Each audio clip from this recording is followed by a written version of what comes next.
રાસ એટલે કે અવિરત કૃષ્ણના રસમાં જે જીવ ડૂબે એ મહારાસ છે. પણ ભગવાનને લઈ જવા છે, પણ પેલા જીવને અધિકારી બનાવે છે.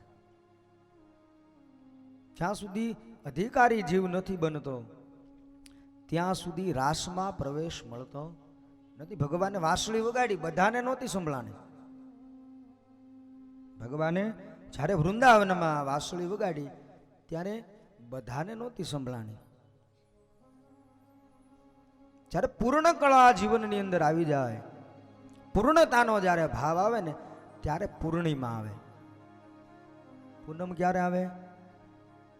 અને પૂનમ પૂર્ણ તિથિ કહેવાય, કહીએ ને આપણે પૂર્ણ તિથિ. પણ કૃષ્ણમાં જ્યારે અનન્ય ભાવ લાગે અને જ્યારે પૂર્ણતાનો ભાવ આવે ત્યારે ભગવાન એ જીવને રાસનો અધિકારી બને. આ બધી લીલાઓ ભગવાને એક એક ગોપીઓની, ગોપ બાળકોની, વ્રજવાસીઓની ભગવાને વાસનાને કાપી છે.